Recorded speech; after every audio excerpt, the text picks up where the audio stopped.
যে মানুষগুলো আমাকে ভালোবাসে, প্রতিনিয়ত আমাকে ফলো করে, তারা তো সবাই জানোই যে আমি এখন কাজে বেরোই, এখন আর বাড়িতে বসে আমি বিড়ি করি না।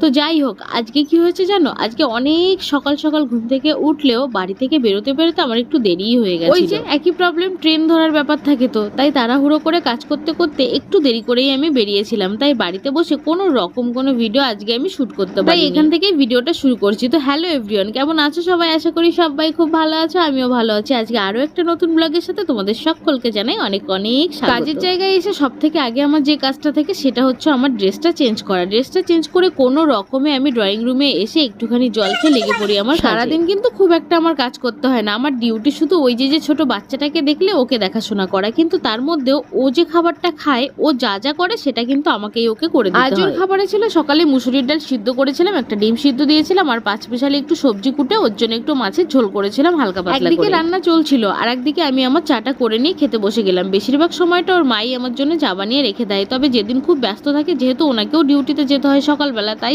দু একদিন আমার জন্য করে রাখতে পারে না। অগত্যা নিজেরটা নিজেরই করে নিতে হয়। তো রান্না বান্না কমপ্লিট করে ওকে খাইয়ে ওপরে বসিয়ে রেখে এসেছি, আর এখন আমি সকালের খাবারটা খাচ্ছি। যেহেতু 7টার সময় বাড়ি থেকে বেরিয়ে যাই, সকালবেলা কিন্তু আমি বাড়ি থেকে কিছুই খাই না, কিছু মানে এক গ্লাস জলও হয়তো কোনোদিন খাওয়া হয় না। বেশিরভাগ সময়টা আমি 2 টাইমেরই খাবার নিয়ে আসি, তবে হ্যাঁ মাঝে মধ্যে কিন্তু আমি এখান থেকেও খেয়ে নিই সকালের খাবার। আজ আমি আমার খাবারে কি নিয়ে এসেছি সেটা একটু পরেই তোমাদের সাথে বলছি। তবে হ্যাঁ, সকালেরটা তো দেখলেই কি এনেছিলাম জানো তো, একটু পায়েস করেছিলাম কালকে রাত্রেবেলা, কোটা কয়েক লুচি, তো ওটাই ছিল, ওটাই আমি নিয়ে এসেছিলাম সকালের খাবারের জন্য। খাওয়া দাওয়া কমপ্লিট করে ডাইরেক্ট ওপরে চলে গেছিলাম। উপরে গিয়ে দুজনে মিলে খুব খেলেছি। সত্যি কথা বলতে ওর সাথে যখনই আমি থাকি না, আমার দিনগুলো খুব ভালোই কেটে যায়, মানে আমার মনেই হয় না যে আমি কোথাও আছি।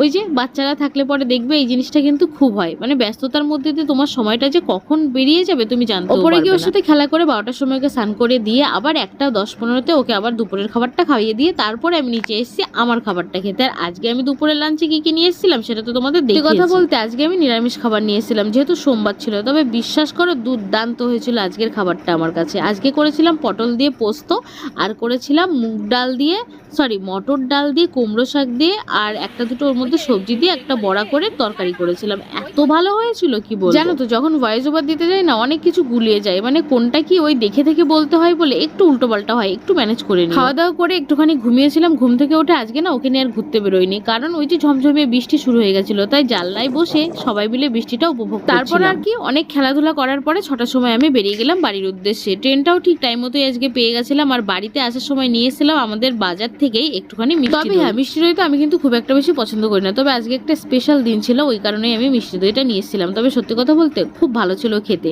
তো চলো আজকের মতো ভিডিওটা এখানটায় রাখছি, আবার কালকে দেখা হবে। সবাই ভালো থেকো, সুস্থ থেকো, টাটা।